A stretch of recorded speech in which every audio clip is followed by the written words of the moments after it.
ଅନୁଗୁଳ ଜିଲ୍ଲା ସୁସୁଡ଼ା ସ୍ଥିତ ମାନବ ସେବାଶ୍ରମ charitable trust ତରଫରୁ ପରିବେଶ ପାଇଁ 5 ମିନିଟ୍ ସଚେତନତା କାର୍ଯ୍ୟକ୍ରମ ଅନୁଷ୍ଠିତ ହୋଇଯାଇଛି।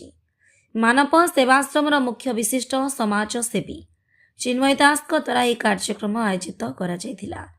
ବର୍ତ୍ତମାନ ସମୟରେ ଜୀବ ଜଗତର ପ୍ରଦୂଷଣ ଏକ ମୁଖ୍ୟ ପ୍ରସଙ୍ଗ ହୋଇସାରିଛି। ଦିନକୁ ଦିନ ଜିଲ୍ଲା, ରାଜ୍ୟ ତଥା ଦେଶର ପ୍ରଦୂଷଣ ମାତ୍ରା ବଢ଼ିବାରେ ଲାଗିଛି।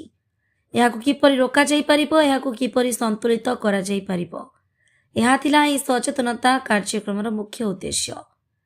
ଏହି କାର୍ଯ୍ୟକ୍ରମରେ ମୁଖ୍ୟ ଅତିଥି ଭାବେ ଫୋକସ୍ ପ୍ଲସ୍ ନ୍ୟୁଜ୍ ଚ୍ୟାନେଲ ମୁଖ୍ୟ ସମ୍ପାଦକ ସୁଧାଂଶୁ ଶେଖର ରାଉତ, ସମ୍ମାନିତ ଅତିଥି ଭାବରେ ଅନୁଗୁଳ ରେଞ୍ଜ ବନଖଣ୍ଡ ଅଧିକାରୀ ଉଦ୍ଧବ ବେହେରା, ଦେବାଶିଷ ପଟ୍ଟନାୟକ, ଶ୍ରୀଧର କର, ବିଶ୍ୱରଞ୍ଜନ ପଟ୍ଟନାୟକ, ପ୍ରସନ୍ନ ବେହେରା, ବ୍ରହ୍ମଜ୍ୟୋତି ମିଶ୍ର, ପଦ୍ମାକ୍ଷୀ ସିଂ, କୌଶଲ୍ୟା ସାହୁ, ମହିମା ଜେନା, ପ୍ରଦ୍ୟୁମ୍ନ ନନ୍ଦ, ଅନିତା ନାୟକ ପ୍ରମୁଖ ଯୋଗ ଦେଇଥିଲେ।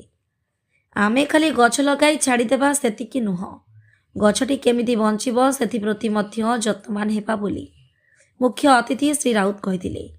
ଅନ୍ୟ ପକ୍ଷରେ ପରିବେଶ ପାଇଁ ଗଛ ଲଗାଇବା ସହ ଯେଉଁ ଗଛଗୁଡ଼ିକ ଅଛି ସିଏ କିଭଳି ସୁରକ୍ଷିତ ରହିବ ତାକୁ ମଧ୍ୟ ନିଜର ସ୍ୱାର୍ଥ ହାସଲ ପାଇଁ କଟା ନଯିବ ସେଥିପ୍ରତି ମଧ୍ୟ ଆମେ ଦୃଷ୍ଟି ଦେବାକୁ ହେବ ବୋଲି ଶ୍ରୀ ବେହେରା କହିଥିଲେ।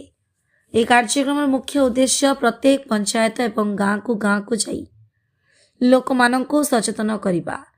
ଏଥିରେ ତାଙ୍କୁ ସମସ୍ତଙ୍କ ସହଯୋଗ ଦରକାର ବୋଲି କହିଥିଲେ ବିଶିଷ୍ଟ ସମାଜସେବୀ ଚିନ୍ମୟ ଦାସ। ଏହି କାର୍ଯ୍ୟକୁ ଶଶାଙ୍କ ଶେଖର ସାମଲ ପରିଚାଳନା କରିଥିବା ବେଳେ ବହୁ ସ୍ୱେଚ୍ଛାସେବୀ ଅନୁଷ୍ଠାନ ସହଯୋଗର ହାତ ବଢ଼ାଇଥିଲେ। 5 ମିନିଟ୍ जो कार्यक्रमटी कराई कौन केमती तार आज्ञा देखु परिवेश 5 मिनिट प्रत्येक लोक दबा कथा। तेणु आम आज परिवेश वीति समाजसेवी सामाजिक संगठन विद्वान व्यक्ति एवं सचेतन नागरिक समस्त को एकत्र करी गोटे परिवेश 5 मिनिट ये गोटे कार्यक्रम करमर ब्लॉक लेवल हम पंचायत गाँ गाँव करूँ। तेणु प्रत्येक जनसाधारण आगे आसवा उचित।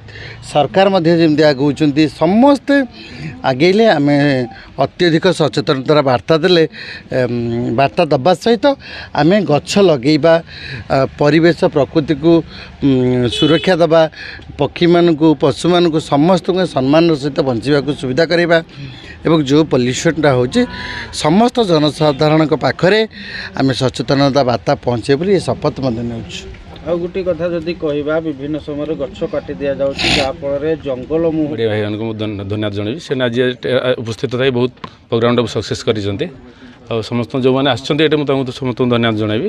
यहाँ मेन टपिक हूँ परिवेश परिवेश किपर आम स्वच्छ रखा।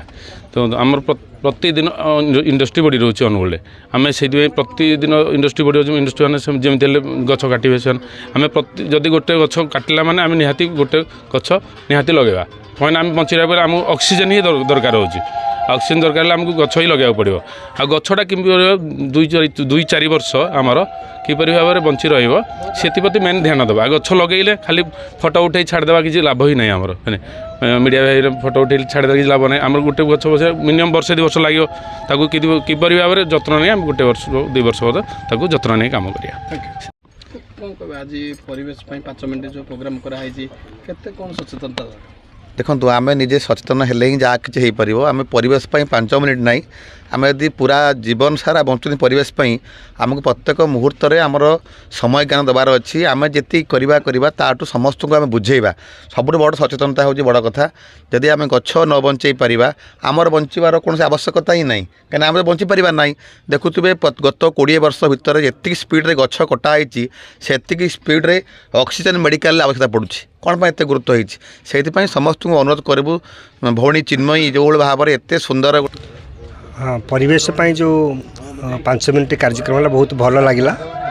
गोटे कथा है जे वर्तमान परिवेश क्षेत्र में गरीब लोकटा बहुत दुखी हो धनी लोक माने परिवेश को तार विकल्प भाव में एसी व्यवहार कर भल शुद्ध पानी पाई पारुचंती किंतु प्रकृति प्रदत्त जहाँ सब दौची गरीब लोकों बहुत क्षति हो कारण से सब दूषित हो जाइए।